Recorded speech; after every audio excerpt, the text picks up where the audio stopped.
Hi everybody, I wanted to get these out of the way today. This is coming from Reuters. Sorry about that. U.S. funds not bailing on China yet amid free fall in stocks. Coming from New York. Ladies and gentlemen, let me explain something to you. Last week, China saw their stock market plunge. Like I said, it was like 2.8 trillion, or we'll just say 3 for the time being, because we know it's probably more now, but it hasn't been released. And basically, they're calling this picture here from July 8, 2015. And basically, what this has actually pretty much said is that not only is the U.S. funds not bailing on China, in other words, we haven't dropped China like a bad habit yet, because we actually should, because they're in the toilet and they're basically in a free fall with no end in sight. And I'm sorry if I was the finance director of the United States, whoever operates that cabinet position, and I know it'd be the person who runs the Federal Reserve, and it wouldn't actually be a government position. But it is what it is in the United States. But the person who does that really should drop these guys, because their economic situation is hitting the U.S., and basically they're just going to drag us down with them. But enough with that. I'm just going to go through this real quick. Shanghai Composite Index sell off on a break on Thursday as government efforts to prop up the market pushes shares up 5.8% or 5.8%. Sorry, 5.8%. The biggest one-day gain in 6 years, so that's actually pretty good. Shanghai Composite has tumbled by about a third since mid-June, wiping out about $3 trillion in market value, ending a rally that had previously seen a market double from June of 2014 low. In response, Beijing has cut interest rates and stopped the trading of thousands of stocks, preventing some shareholders from selling their positions in hope to ending a downturn. So in other words, and ladies and gentlemen, when this hits the United States, these people are going to use this very same method. So let me explain to you what happened. Shanghai Composite, I don't know an index. I don't know if that's similar to our NYSE or not. I apologize if it's not, but just let me go with the flow here. So they basically had $3 trillion in market value lost and everything like that. But this is how they basically kind of stopped the major downfall, folks. Beijing has cut interest rates, which is good. It allows more liquidity back in the markets.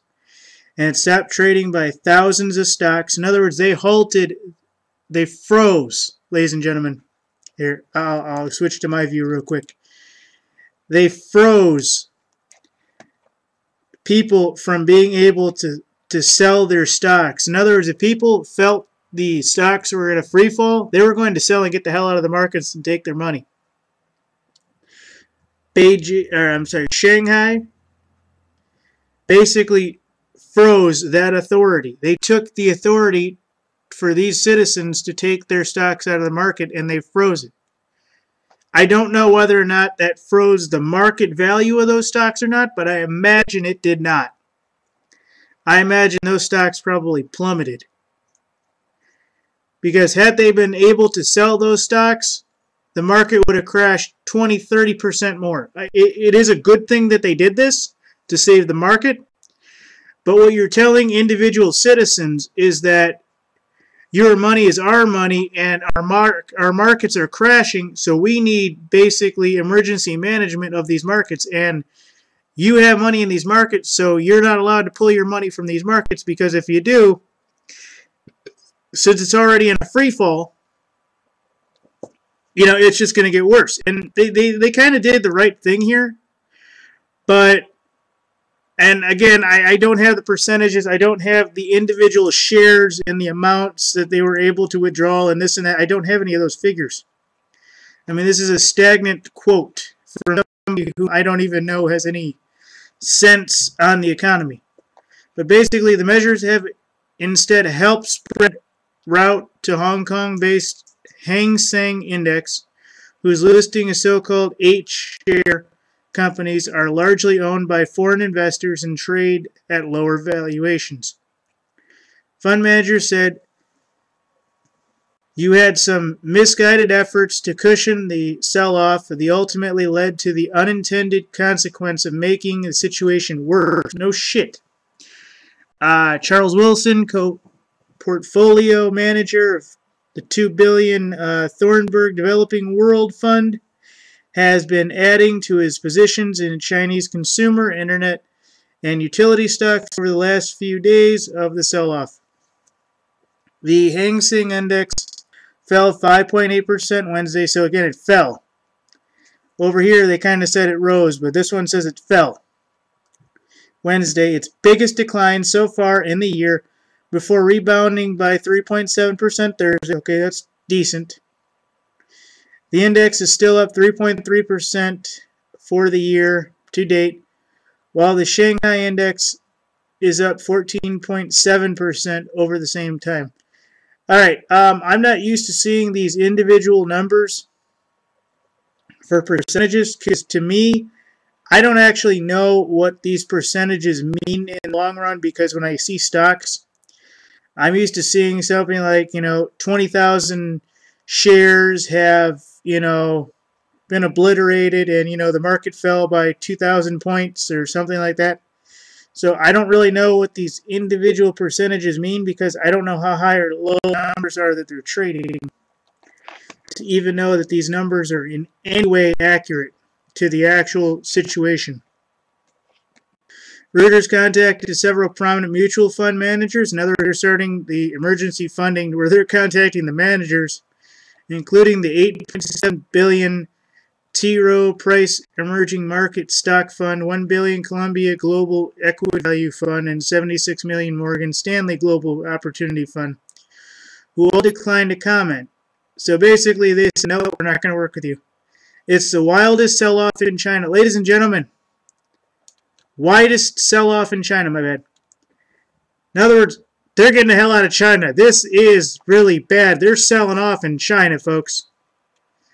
These hedge fund managers had no comment for Reuters, what these fund managers or mutual fund managers and hedge fund managers basically are doing, folks. The home of the, this is what it is. Widest sell-off in China, home of the world's second biggest economy. And basically, they just called it here, folks. Since the global crisis of 2008. Let me put this to you in terms of understand. Widest sell-off in China since the global financial crisis in 2008.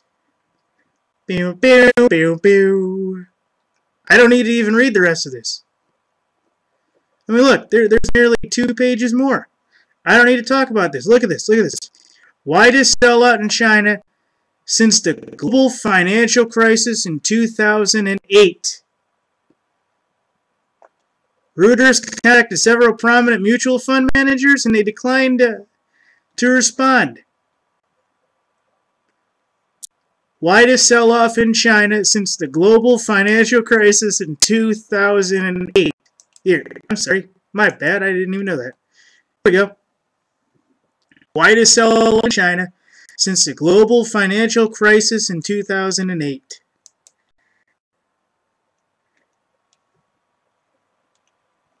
You can find that. We're contacted. Let's see here. Yeah. 4th paragraph down, folks. 4th, 5th. Widest sell-off in China since the global financial crisis in 2008. Okay, that right there is telling you what the free fall is about, folks. It's free falling. Free falling. Sorry. I know I should be like devastated and going, oh my god, ah! But I'm kind of so desensitized, I really don't care anymore. Just Go to the store, buy your water, buy your soap, buy your shit you need, because I guarantee in a couple weeks this is going to hit home in the United States. And I mean it, folks. Go home, if you haven't, buy like 2 cases of water per family member, maybe 3, possibly 5 if you can afford it. You know, buy enough soap and stuff where you can carry one of those big Ziploc bags full of soap, one full of toothpaste, and all the major things you need, because sooner or later this is going to hit the United States. And we saw what gas prices were like. We saw what it was. Even if it's just a bubble like 2008, fine. But this is ridiculous, folks.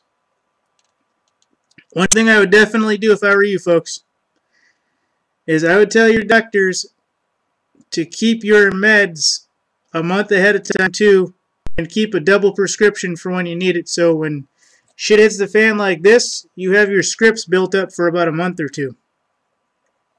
That way you can kind of stagger them for 3 to 4 months if it's needed.